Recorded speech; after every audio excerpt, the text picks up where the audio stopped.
This is a team that our boss, Chris Rose, has assembled from around the country. So it's great to be part of that. There is a heavy weight on us to bring Rookwood back to its former glory. And so we see ourselves as all working in concert with one another to bring about this re-emergence of this company.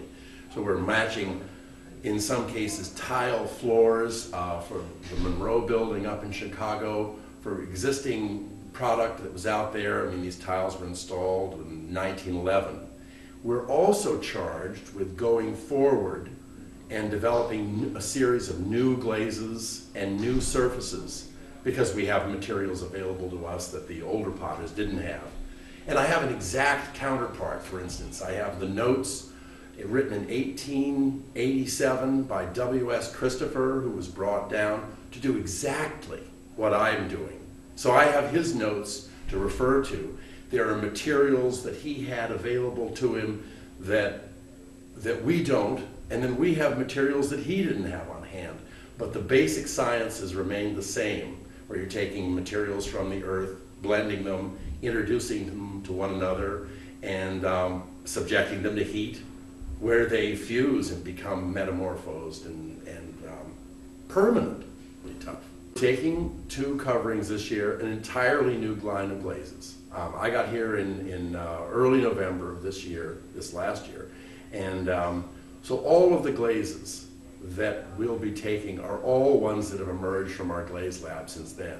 So we have highly glossy alkaline glazes that give incredible color pop from copper carbonate.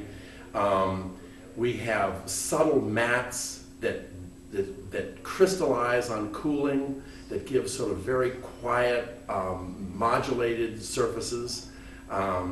So we're charged, our lab is charged with the idea of developing a wide range of glazes and surfaces to give our customers choice. Another thing of note is that our boss, Chris, has dedicated himself to bringing back a product as close to the original as possible, so you'll notice the incredible heft of these tiles. And the very thickness of the tile, we find, is having an enormous effect on the kind of color and also the character of the glaze that's developing during the firing.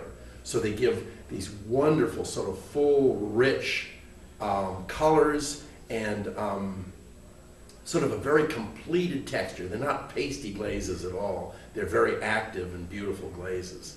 And a lot of that has to do with the fact that the tiles have this marvelous heft. It's approximately twice the thickness of most tiles that are being made in the United States.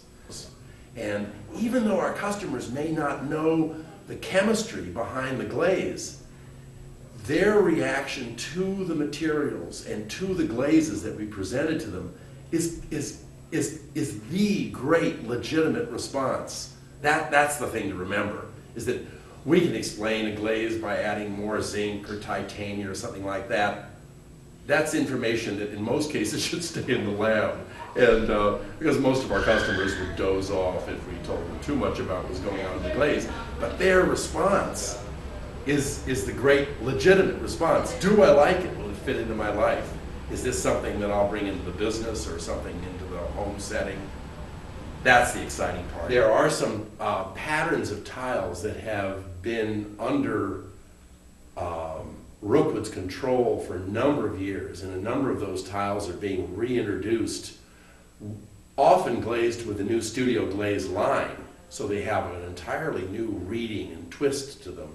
This tile here, with this sort of alternating raised and lowered pattern of squares, is super subtle, but the fluid character of the new Studio Glazes has given it an entirely different visual pop. It's got quite a different reading now.